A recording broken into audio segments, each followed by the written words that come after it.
What up, Miles? Welcome What's back. up? It's been a while. It's been a minute. It's all good. We're back. That's how it goes. Jump right into it. NBA standings. Wait, where you at? Where you at? I'm out in Mesa, Arizona. Best place to be right now in December. The weather dude, right I'm now is like so 65 jealous. degrees. It's awesome. What? Yeah, not in Chicago. It's definitely not that. It was You guys just had a blizzard. well, it wasn't freezing, so it was a little wet.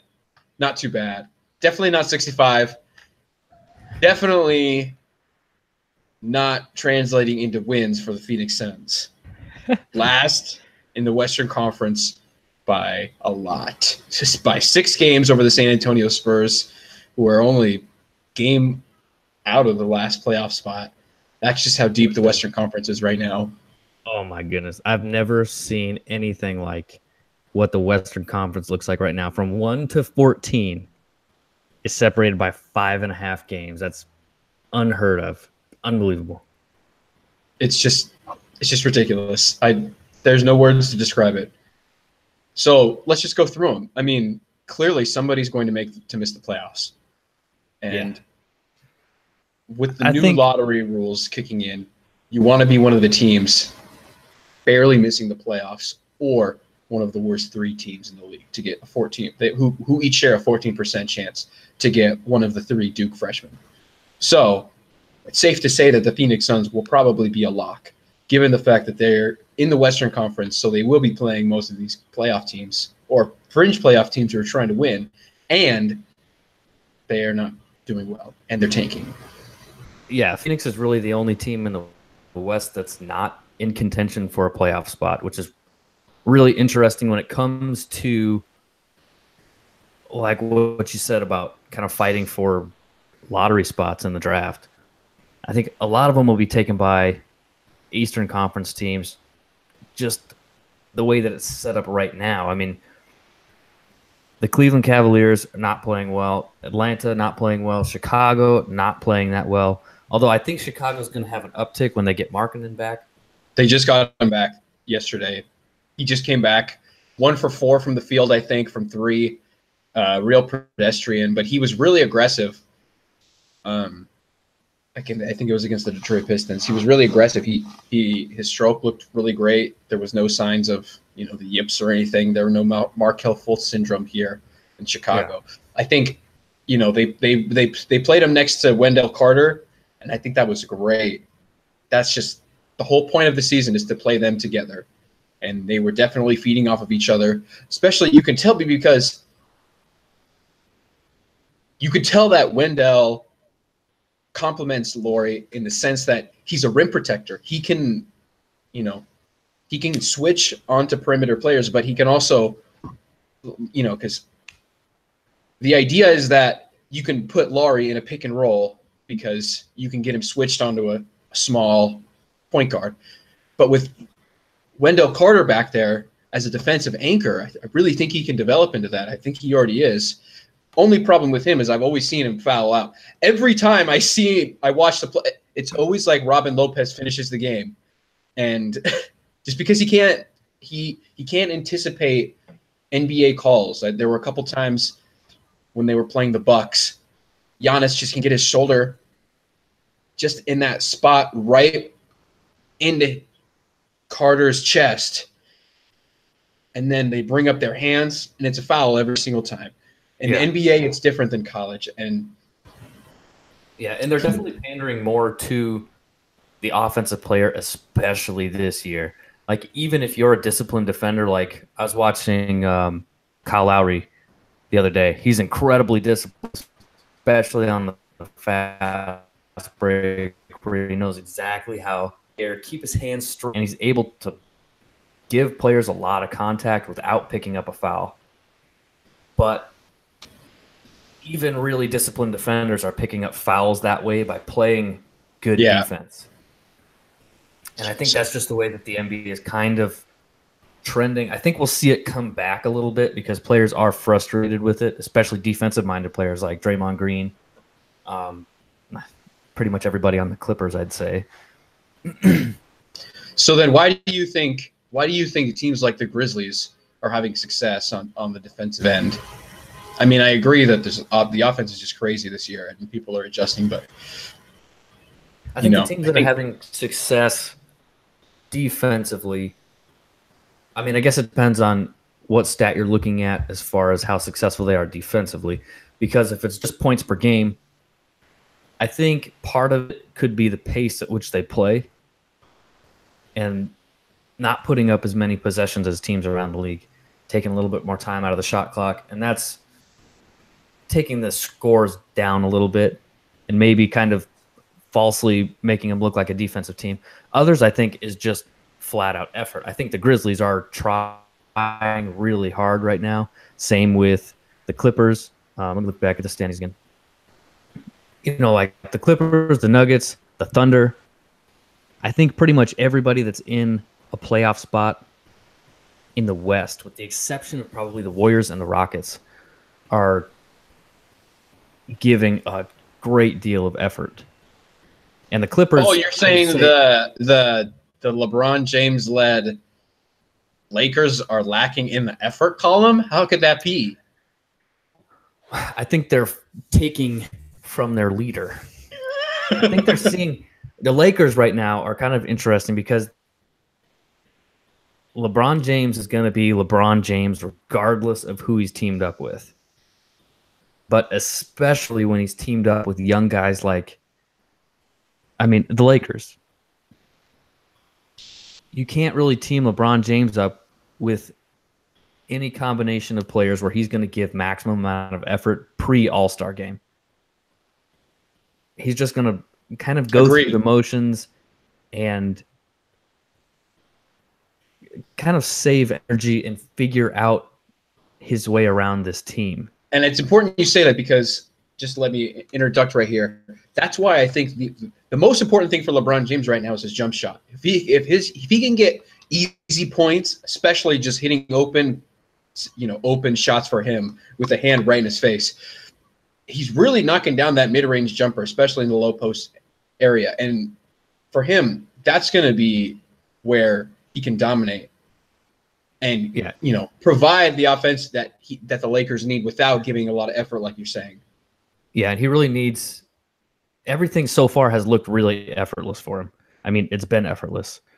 And that's a different stage of LeBron, right? Because when he was in Cleveland initially, it was once his jump shot's falling, you couldn't stop him. Detroit Pistons, 2007 Eastern Conference Finals. The Heat, LeBron, he was bigger and stronger. Once his jump shot was falling, he was unstoppable. He's at a different stage in his career where his jump shot's not falling. He has to give maximum effort to be as effective. So that's why it's important for somebody else not named LeBron James to step up and to start making plays. And I think that's where you got to look at Lonzo.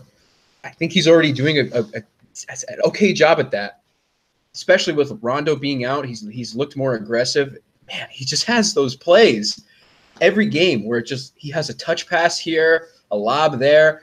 He just has a great feel for the open court and for space, and I think LeBron really respects playing with him. I also think he really likes playing with Kuzma because of the effort Kuzma brings. The problem with Kuzma is he can't be a 5. He just can't play backup center minutes. They'll get killed.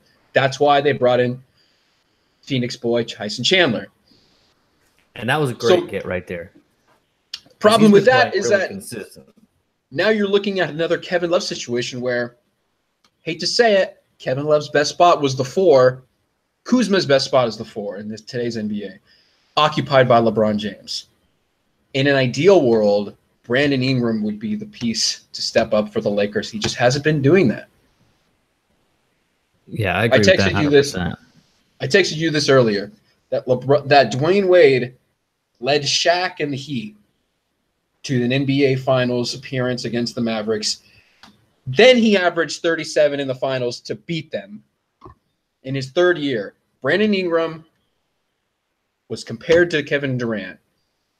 I don't see it. When he drives to the basket, he does this weird shoulder thing. He's not strong with the basketball. He's not a good enough shooter. People say he's a good backup point guard. At 6'9", I would hope you could see something over the top of the defense. I would hope that's the case. I just don't see him being what the Lakers need. And I think if you're going to hit the panic button on anything, don't fire Luke Walton. And I want to get your input on this in a second. But I think Brandon Ingram is the piece that you got to look at before the February trade deadline. Yeah, and that's a good point, actually, because it does seem like there is something lacking in LA where they're, number one, not consistent enough down the board. I mean, LeBron James, again, is going to do LeBron James regardless of what night it is or what day of the week it is. But guys like Lonzo, Ingram, I think Josh Hart has actually been really consistent.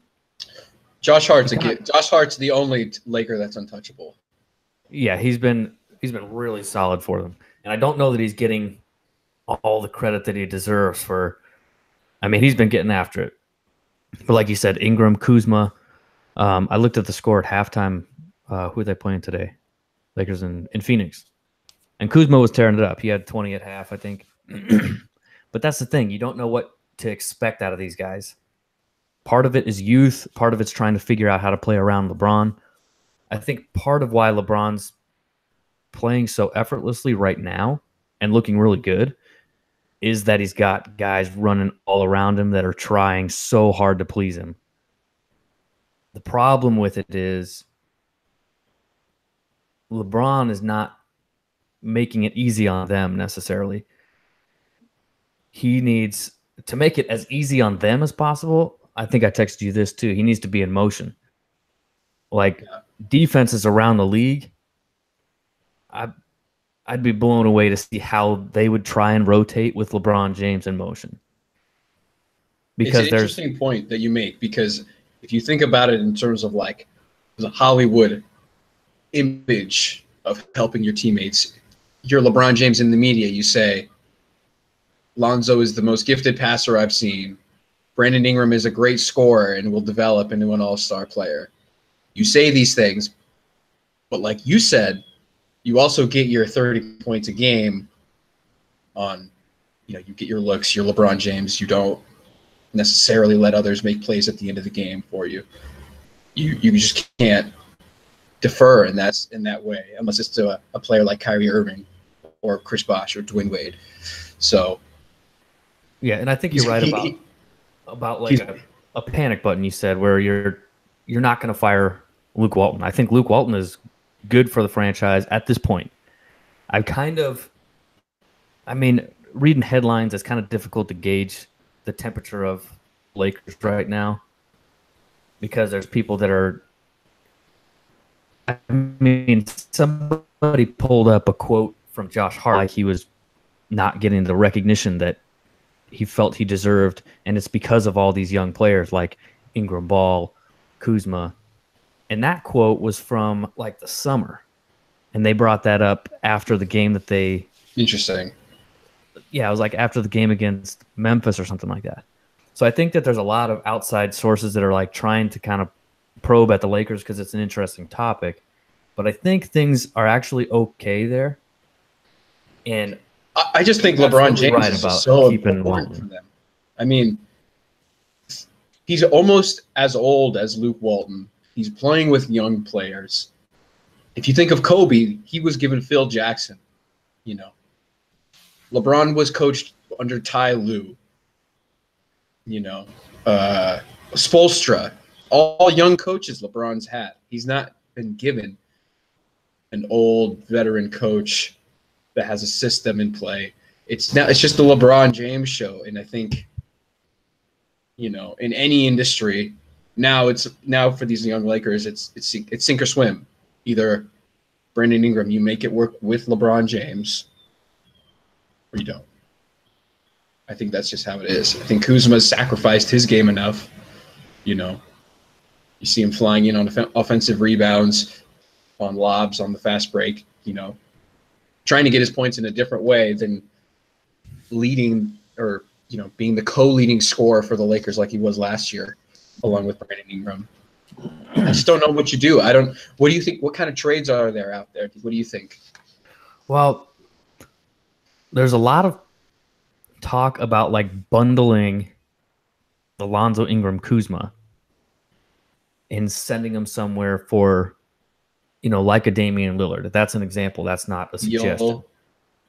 Clay, AD, whatever. Yeah, somebody that's immediate. A Jimmy Butler. Yeah, I mean there was all kinds of talks about that. As far as trades at this time, I think the only place that you can really look for like a get rich now kind of player would be in Washington, where the Wizards are trying to part that team out and come out on top somehow. And they're not doing too bad because they're in the East. So they're actually like still in playoff contention at this time, even being well below 500. I don't think that should necessarily be a goal for them. 9th in the East, two games out of the 8th spot right now. Yeah, but if they can come up with a trade, maybe with the Lakers, I'm not exactly sure what the combination of players would be, but they definitely need. Well, first of all, the Wizards need to decide whether they're going to keep Wall or if they're going to send everybody else away because it's. I think that decision has been made for them by the rest of the league. Nobody wants John Wall. Yeah, and that's. Yeah, I would agree with that. I think Oubre Jr. has a ton to offer.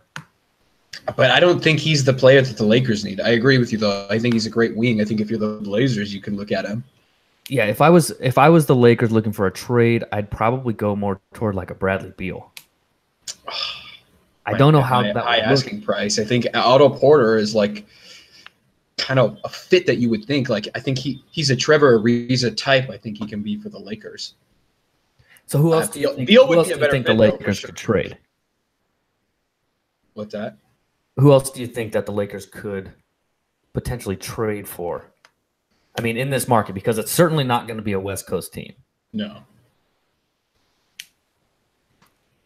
To me, the only like realistic option as far as trades go is Washington, and I don't even see, honestly, maybe Miami.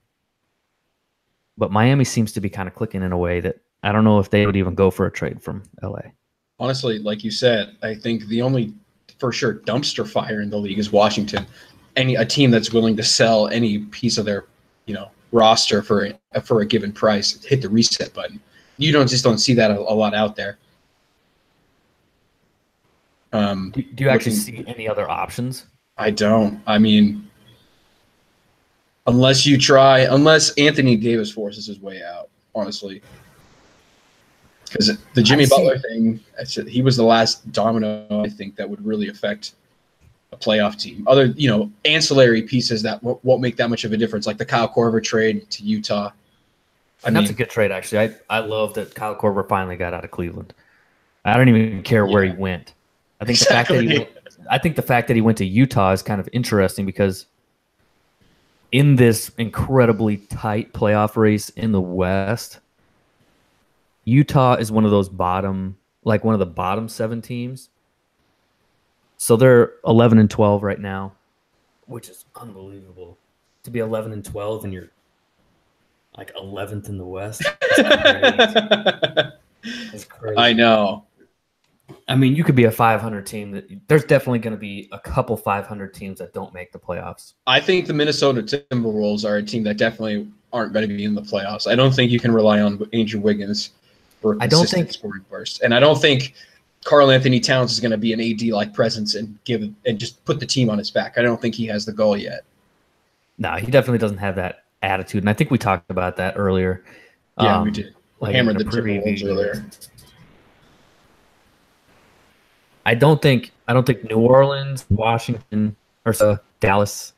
I don't see Sacramento being that kind of a team. I can see Utah putting it together. And for the life of me, I cannot give up on San Antonio, even though they're not playing very well. I mean, the last 2 games they've been blown out, but generally through these 25 games, give or take, they've only lost really close games, and they lost a handful of them in a row, where it was like losing on buzzer beaters to Jimmy Butler and a lot of really close games, like within 3 points. One possession. I really hate to say it, but I think the West is honestly just going to come down to health. I mean, if I agree with you, but if DeRozan gets hurt, I don't think they can keep up with these teams. It's like if Fox gets hurt, it's all over for the Kings. If one of these players goes down, it's not looking good. Yeah, that's absolutely true. I mean, San Antonio is on very thin ice. If they lose one more player, and it doesn't really matter who it is, I don't think. If they lose one more player, they're going to be down there with the Suns. And maybe not on the same level as the Suns, but they're going to be at the bottom of the West. I do like the Rudy Gay DeMar DeRozan pair again. I think that chemistry is carried over, which is nice to see. Yeah, I think they're also trying to figure things out as well. But you could probably bet on them more than Dallas at this point, right? Even though Dallas is right up there, 10-12, led by boy wonder Luka Doncic. Yeah, you know what? I like Luka, but I feel like they're putting a lot. I don't know. They're making a lot of everything. Yeah, everything is a lot. But I think he can handle it, and I think if they hit the wall, they hit the wall. They traded their first round pick for this year to get him. Why not play him big minutes? Why not? I don't think his body's not frail enough for him to be in injury risk situation. He's not like. And he's also been playing professional basketball, which is the difference between him and I think the rest of the rookies in the league, where he came from playing a really high level physical game style in Europe to jumping straight into the NBA at how old is he? Is he 19? We're talking about Luka Doncic or LaMelo Ball? Oh my goodness. Okay, so here's one thing. Now that you brought it up, I did not think LaMelo Ball was going to be eligible for college. This is a timeout curve here. I thought that he actually signed a contract with that Lithuanian team. And I also thought that when he went to the JBA and they won their championship and LeVar Ball promised everybody a brand new Cadillac, that would have been reasons for dismissal from NCAA and from high school for that matter. Am I wrong? Well, I think, like all things, LeVar, he's trying to get around it. I think if you know anything about the family dynamics, and you may not, but I enjoy the drama of the Ball family. And I think what happened was an internal conflict between father and son. LeVar, since we're taking this time out, you wanted to go down this road. Let's go down this road. LeVar created this whole effing league for stupid LaMelo. He's like, this boy's going to play in this make-believe league. And then LaMelo's like, you know what? Why do I have to pay for his mistake? He's the one who stole. I want to go to college. That's not fair. I'm 6'9" now, and I can throw down, and I have Lonzo's passing abilities. I want to throw down on these stupid white kids in high school. And then I want to go to Duke or Kansas and be like Zion. Now that you bring that up, I'm actually happy that LaMelo does get another shot. I don't like that they're being able to skirt around these rules. I think that because he still gets his stupid Ferrari. His dad just pays for it and gives it as a gift. Although the whole reason his company's profitable is the fact that he the brand from his sons. It's a total sidestep around the law. But yes, you're right. I mean, yeah, he honestly deserves a shot. Yeah, he really does, and I'm actually happy because ultimately, looking back on this, I think if LaMelo didn't go to college, we'd be going, how would he have done? No matter how his situation played out, whether he disappeared, whether he made it to the league somehow, I think everyone would be wondering, how would he have done in college? Yeah, that one game against Zion, the AAU exhibition showcase, not really a real game. I think I want to see him play defense. It's all effort, bro. It's all effort. And if you have Bill Self screaming at you that you won't play if you don't play defense, I think you might try a little bit harder. I want to see him go to Michigan State and play under Tom Izzo. I think deep. See, now this is where it's getting weird, like you're speculating, but he's got a really entitled millennial sense to him. I know it was weird, but this matters in terms of an NBA prospect and your future success. think he's really entitled. And I think he needs to go to college in order for him to realize that he's not where he needs to be. I mean, he went and he slapped a kid in that league and it's like, dude, your dad is taking such a big risk to get all these stupid European teams to play you guys.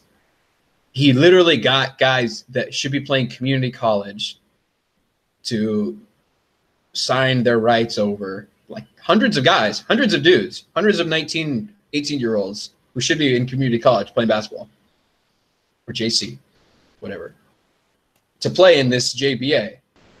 And I agree. I mean, if you look at it from like a basketball market standpoint, our rejects 18, 19, I mean, that's a harsh term, but you know, the kids who aren't elite prospects, they're better than some professional players in Europe. They just are. And they're better than some professional players in the league. Exactly. So I think LaMelo got a lot of experience. He really did. I mean, the way that I've seen his overtime and ball his life YouTube videos of just his senior year right now, no, he hasn't played anybody. But, you know, LaMelo was a part of the Chino Hills modern day upset in Lonzo's senior year. He's played legit competition. Yeah, his AAU experience. Man. Yeah, his AAU experience, exposure to pro basketball. Like, there's nobody else who's been able to have the combination of experience that LaMelo has had and be able to go back to high school his senior year. And then it just comes down to skills and athleticism. For him to actually, and I think he checks both of those boxes. So, sorry, what? Yeah, I think that he actually is a really coveted collegiate prospect, and I'm curious to see, like, when it comes down to it, which coaches in the NCAA are going to be after him. See, I think it's going to be more in the sense of like a Zion, RJ, and Cam Reddish.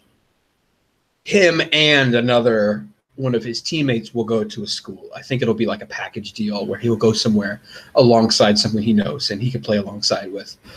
I don't think it's going to be a Kansas or a Duke or a Kentucky. I just don't see it. I see it more like like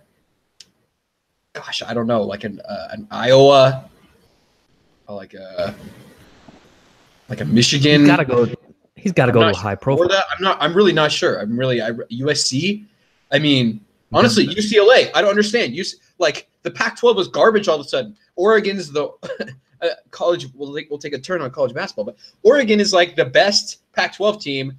They're 18th and just lost by 50 to Texas Southern. I mean,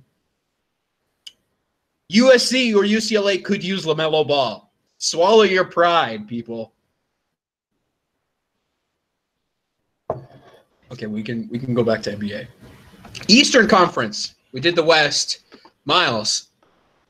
Yeah. Right now, 1 and 2 is Toronto and Milwaukee. Honestly, too surprising. If you're comparing the two rosters, you have dominant presence Giannis, dominant presence Kawhi, and ancillary pieces. I want to know who has the better dominant presence and who has the better ancillary pieces, including coach.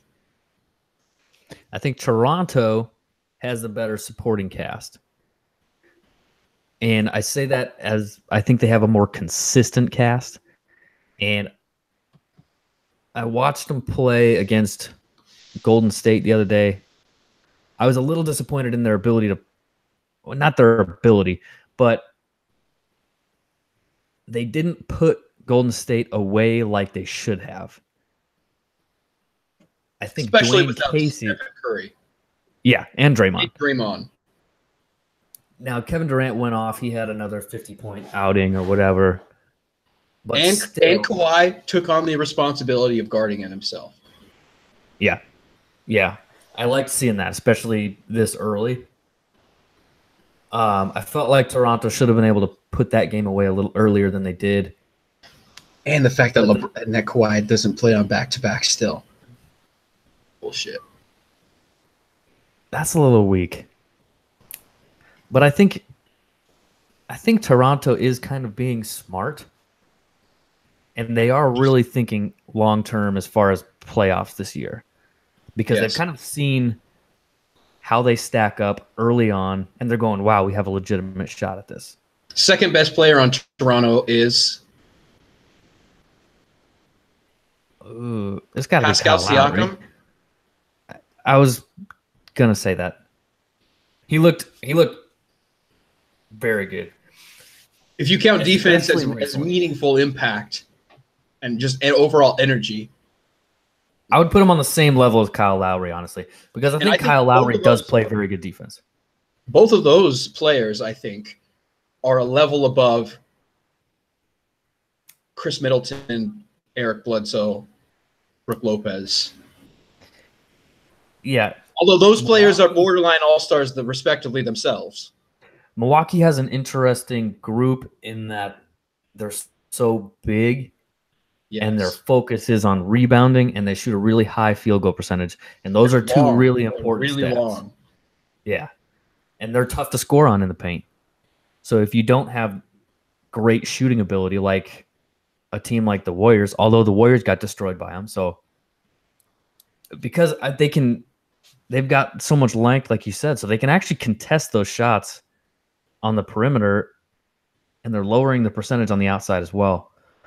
So it's an interesting question. I think Toronto has a bigger punch up front. I think probably an equal supporting cast, but ultimately I'd give it to Toronto because I think Dwayne Casey's doing a phenomenal job. Dwayne Casey is in Detroit. Did you mean Nick Marion or whatever? Nick something? Oh my goodness. Yeah, I was thinking Dwayne Casey because I was thinking about the Pistons. I saw the Pistons beat the Warriors. Yeah. Yeah.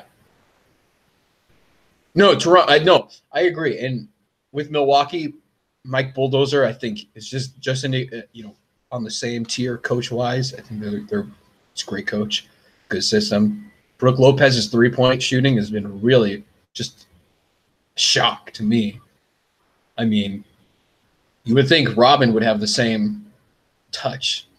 He doesn't, because Brook is an absolute marksman. But Eric Bledsoe playing well. They have former Blazer Pat Connaughton that finishes games for them. He's been doing really well. He's been doing really well, although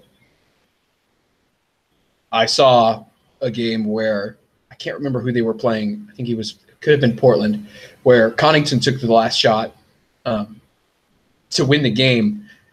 Both Middleton and Giannis deferred. I don't think you can really criticize Giannis this season. I think him and Kawhi are both playing out of their mind. If you answer the question of who has better ancillary pieces, I think Toronto, which I agree. But I think Giannis is overall right now scoring and rebounding, an overall vibe, a leader of the team, vocal, setting the tone. I think Giannis at home in Milwaukee is more dangerous than Kawhi at home in Toronto. I don't know if I just have this kind of bias against Giannis. I don't know, because I have a great deal of respect for his capabilities. I just think 6'11", I think I kind of got who are athletically dominant can just do things that regular people can't, especially when they have the FU Kobe mentality, which I think Giannis checks all those boxes. Yeah, he definitely does. But the problem is when it came to the playoffs last year, that went away. And I guess that's kind of what's still stuck in my head, which I suppose it should still be stuck in my head when we're talking about Toronto. But it's also now different team. Kawhi. Yeah, it is. And I think that Lowry really played well last year in the playoffs. I wouldn't really put anything on him as far as Toronto not advancing. I don't know what it was exactly. I would say LeBron happened. They had no answer for LeBron. Now, I think they actually kind of do. I think DeMar really had a mental block. in that series. And, when you're really relying on him as your all-star player, they were just done from the beginning. Yeah. And with Kawhi, it's different, like you're saying. And Kawhi he's got a ring. Yeah. Yeah. He really does know what he beat LeBron in Miami.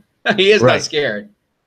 Yeah, he knows exactly what to expect out of a LeBron team, out of Golden State. He knows the West very well. So I think that Toronto's in a much different situation. And I see Toronto going to the Eastern Conference Final, just talking part of the season. Okay, what about Boston? From what I'm seeing, Boston has looked bad, but they've looked better in the last 10. I would say at least the last 5. I'm really not worried about Boston. I'm not worried about Boston. But I mean, like, you look at their roster and you're going, they've got 2 sets of starting 5s. Agreed. I think with any team, you can have a good team and bad team. And I think right now when they're playing isolation ball and they're not moving the basketball and they're not trying really, they're not driving to the basket. I think that's you can see that. And when later in the season, when Brad Stevens is evaluating his team, he'll say, "Are we playing like we were in the beginning of the season?" Because we know what that looks like. And he'll make adjustments. He'll make substitutions. He'll sit players. He'll. And the biggest thing I've noticed out of Boston is not the first 3 quarters, but their ability to actually finish games. Again, not the ability, but the execution to finish games. And Kyrie Irving has been taking over, but it's for nothing. He doesn't need to do that. That team is so unbelievably talented and deep. They just need to keep on playing normal Boston Celtics basketball because Gordon Hayward can play. Jason Tatum, obviously Kyrie Irving. Al Horford can finish games. Markieff Morris can finish games. We've seen him. Jaylen Brown, though, he's the one that's really taken a step back. Yeah, and he's struggling to find his spot. And I kind of saw that right off the bat. It did not seem like he was comfortable. It seemed like he was forcing everything. And to me, that's a guy who's not very comfortable with where he stands on a team. Prove something. It makes me think that maybe he's a piece that they could part with. I think Terry Rozier is the opposite, where Boston really wants him, needs him, and they want him in the position that he's in right now, which is coming off the bench and being Scary Terry. And do you see Terry Rozier being like a Reggie Jackson, a Dennis Schroeder, where they'll get the keys to the castle, they'll get a new franchise? Terry Rozier may sign with the Brooklyn Nets, the Los Angeles Clippers, but he may fade. Or do you think he can develop like a gosh, I can't think of a free agent point guard that really worked out off the top of my head. That's a good question, actually, because Luka Doncic, like, what is a point guard? A huge luxury that he's surrounded by. What's that? It's like, what is a point guard these days? Exactly. Is he going to lead the team? You have to be like a Luka Doncic. I think, like you said, the role, he's a sixth man. And he's surrounded by all-stars, a lot of them. Yes. Where he is not really the focal point defensive worries when you're playing the Boston Celtics. Like I said, you can name off all these guys, and Terry Rozier is maybe your 6th or 7th option. Where you're going, then we're worried about Terry Rozier coming off the bench. And that's a secondary thought. But he's still valuable for the Celtics, but I think he's frustrated by the fact that he's not getting quite the workload that he wants and thinks that he deserves. And I think if he ends up going somewhere, and I could see it, I absolutely could, him going to like a Brooklyn or New York. I don't know if New York would take Terry Rozier. That's a little bit too much risk for what New York, I think, could get. I mean, they drafted Frank Ntilikina, and that's working out splendidly. I never know with New York these days, to be honest with you. I mean, Kevin Knox hit 5 threes the other night, I think last night. I like Kevin Knox. I think he's going to develop. People are being hard on him, but I think he's going to develop.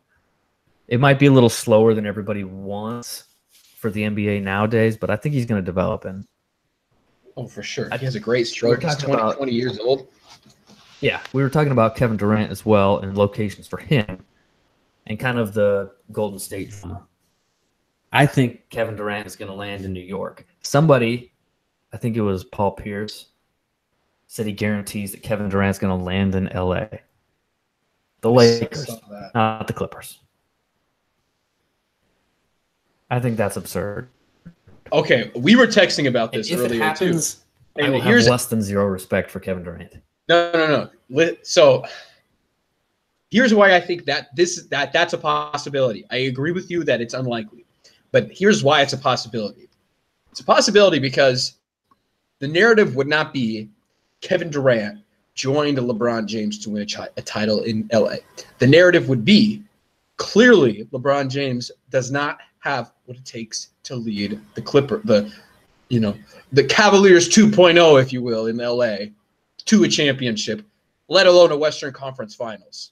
That's going to be the goal is the playoffs with this Lakers team. If Kevin Durant were to join the Los Angeles Lakers, the narrative would be Kevin Durant joined the Los Angeles Lakers to bring a title because that's what Kevin Durant does. Clearly, he won 3 straight with the Golden State Warriors, another one in LA, and maybe another one in Boston, another one in, New Orleans. He may just be the mercenary of titles. I don't think so. He can't even lead the Golden State Warriors to wins without Steph Curry. They got Steph Curry back, and they still couldn't beat Detroit. Detroit's a half-court team. We're talking about if Kevin Durant signed in Los Angeles with LeBron James. I don't think it would work. First of all, I don't think that combination gets. Well, I don't know. I can't say that either because it's still LeBron James. Just play 2-man ball with defenders and shooters. They can both actually play defense. That's the thing. They're both. I think when it came to the playoffs, they'd be a really difficult combo to beat. Look, I don't know. You see Carmelo Anthony out of the league. You see Dwayne Wade, a shell of his former self. LeBron James knows that his age, if he wants to do those tomahawk windmill dunks, he's going to not have to try on defense. He needs another player like Kevin Durant. And Kevin Durant needs to be loved. And winning in LA or New York would get you adored. Because I don't think he's satisfied. No, it's because it's not his team. Golden State is not his team. It's Steph Curry and the Golden State Warriors. Or it's Steph Curry and Kevin Durant. No, it's Steph Curry's team. It's only Steph Curry's team. Yeah, I don't think anybody has ever thought, oh, Kevin Durant came in here and stole the Warriors from Steph Curry.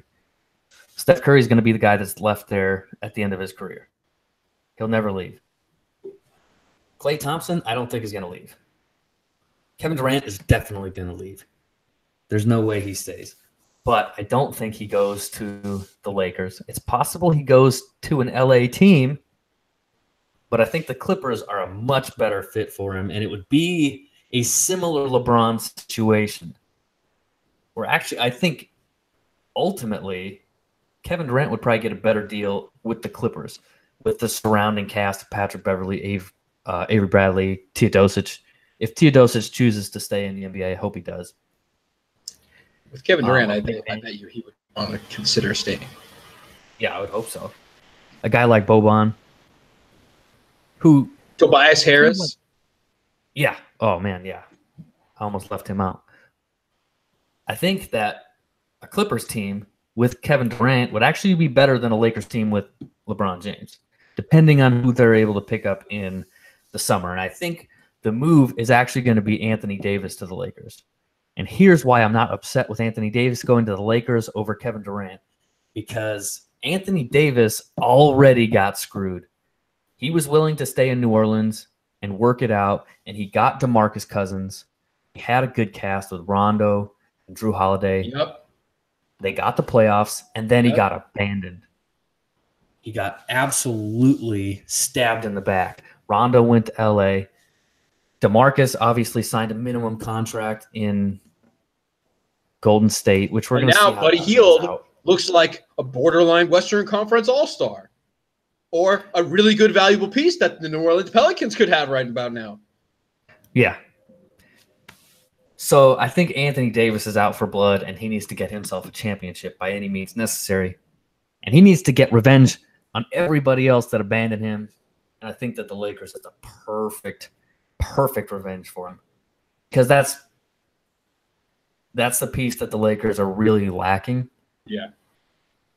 And I think that a LeBron Anthony Davis combo with Lonzo Ball and his IQ, plus you've got the Rondo connection that I think is still salvageable. I don't think that was necessarily like a bad blood situation. I think. And then why not sign DeMarcus Cousins as a free agent as well? Because he signed a minimum contract in Golden State. Who does that? And then he said 29 other teams in the league weren't interested. Well, he's coming off of an Achilles injury. He's a locker room, potential hazard, or it needs to be a lot about him. I think Golden State was the only place that he could sacrifice the part for the whole, and that could be a therapeutic experience for him that leads him to another championship team. What if the Miami Heat say, you know what, DeMarcus, we as an organization have a reputation of getting players in the championship levels shape. We can do the Twin Towers 2.0 with you and Hassan Whiteside, and if they can get Boogie dialed in, surrounded by players, who knows? We will tell when he comes back after the All-Star break what happens. And that'll be interesting. I think the All-Star break is going to be important for two teams. The Golden State Warriors and Oklahoma City Thunder. Because Andre Robertson is on the way back. Ooh, I forgot about him. Good call. Good name. And the Thunder are already playing really good basketball. Like they're pretty dialed in with having Westbrook back, having Paul George kind of in his groove. Steven Adams is obviously just going to keep on doing his thing. They've got tremendous rebounders over there who are really – I think the effort level in Oklahoma is going to be always 100%. I mean, like anytime you have Westbrook on the floor, he put up 23, 19, and 13. That's not stat padding. I mean, anytime you have 19 rebounds, that's effort. Westbrook is just – it just amazes me how he can bring it every single night, and most guys don't. I mean, and his – athleticism and explosion, that's a toll on the body. Another player who's bringing it every single night is Dame Lillard. He is really setting the tone for the Blazers. May not be showing up in the win column 13-9, 7th in the West right now. But, man, they are right in the thick of the race. They played tough games, too. I mean, they were at the top of the Western Conference, right where the Clippers are. They just lost close games. And they were on a long road streak. I mean, they were on a six-game road trip where they topped it off with tough teams in Milwaukee, Golden State. I don't remember who they finished off with. Orlando. I mean, they played – anytime you play a Western Conference team on the road, it's going to be a tough game. Anytime you play a Western Conference team, period, they went – wire to wire with the Nuggets the other night, lost by 1 point. So I think Portland is definitely in the race. And I said earlier that I didn't think that rankings were going to matter in the West, but I think they are, based on the fact that as it sits right now, the Rockets are the 8th seed. And I think that the West is kind of so competitive that when it comes to playoff time, I guess it's really going to matter who has those top 4 spots for sure, who has home court advantage. Now in the East, it's a different situation because I didn't mean to jump like too far. But like in the East, there's really, I would say, 4 teams: Toronto, Milwaukee, Philadelphia, and Boston, that are expected to be up there. And then there's teams like Detroit and Indiana who are playing really well, and then Kemba Walker. And that's the Eastern Conference. See, I think Miami can really make a big push. I think, they've been 500 the past couple of years, and it seems like the league is tilting in their direction, that they kind of want to get up and run and shoot threes. And it seems like that's a team that can do that. Although I really don't believe in Hassan Whiteside as a player all that much. It is kind of... He seems like John Wall in a big body. It would really be nice if Porzingis was back for this New York Knicks team. So I kind of am interested by the plus-minus difference, the average point differential, that column. I think that's kind of a telling column. Right after that Charlotte, for the East, it's all negative overall point differential, with the Magic 8th at negative 2.3.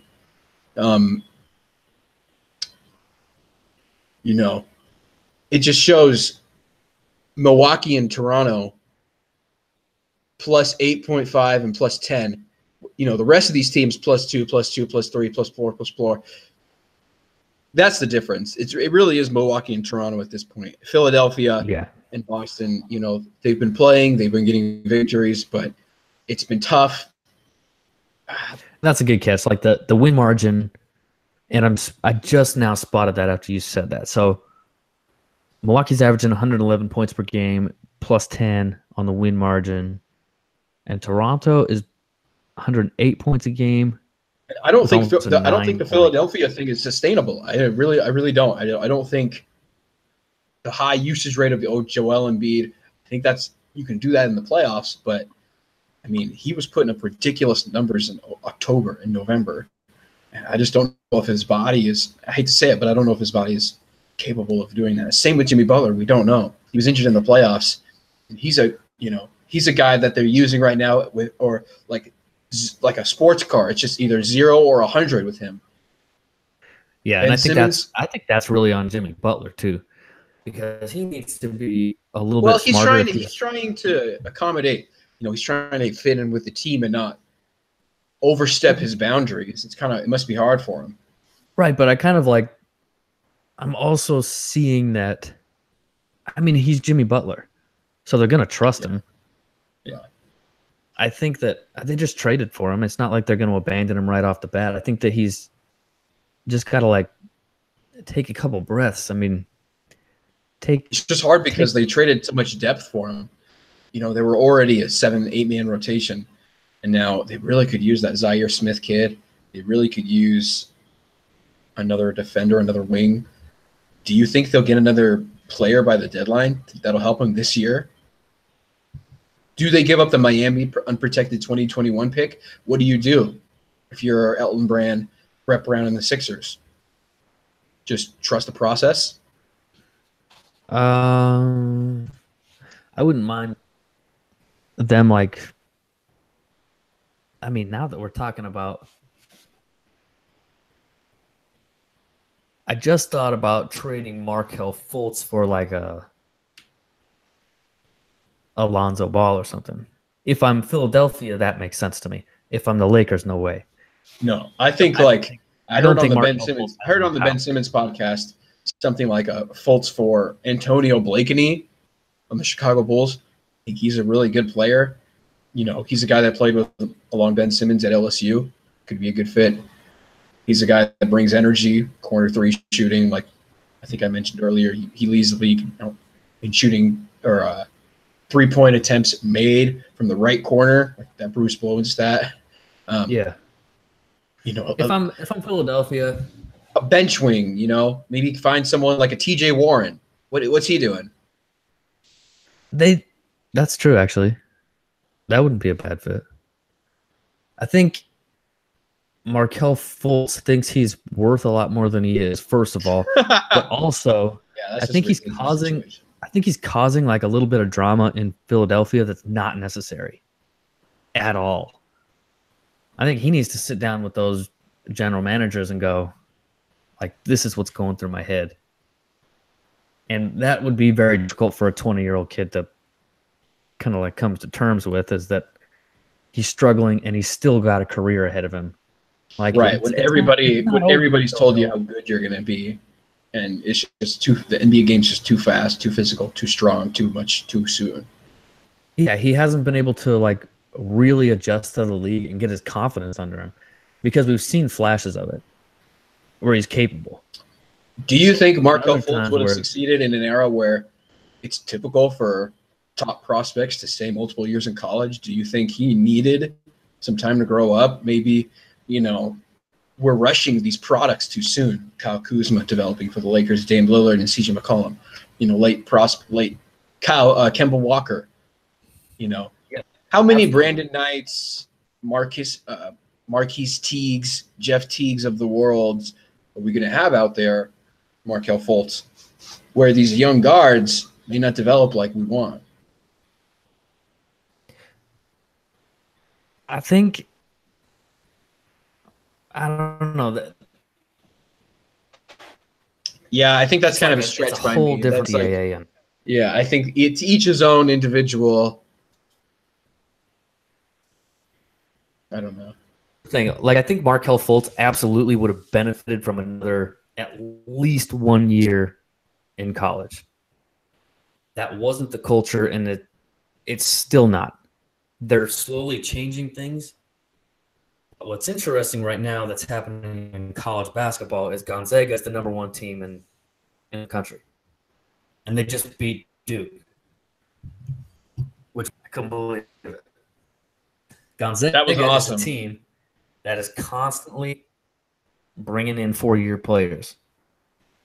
Zach Collins is honestly the only guy that I can think of that was a 1-year-and-out guy for Gonzaga, and that was rare. People weren't happy about it. And he's so good. Yeah, Kelly Olynyk, he was a transfer, but even then he stayed a year or two.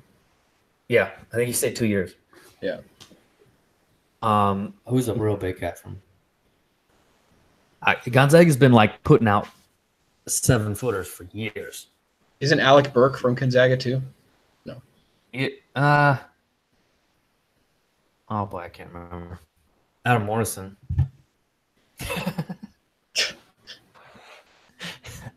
That's a little name. I think I made my mom tape the 2002 NBA draft where he went 3rd. And I remember like watching it downstairs in the basement going, oh my gosh, the Charlotte Bobcats got Adam Morrison from Gonzaga. That really turned out a great pick. Charlotte Bobcats, the worst franchise in the history of the league. The year that they got Michael Kidd-Gilchrist when they needed Anthony Davis, when they were the worst team in NBA history. Kind of like a Tyler Hansbrough. Yeah, like just bound to disappear in the league. Well, and MJ with his Tar Heels,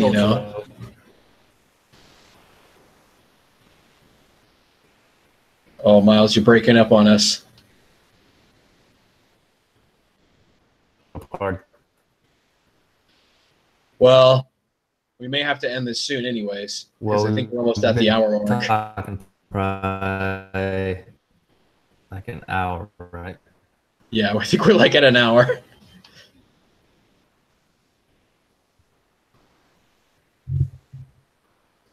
All right. Are you still there? Hello?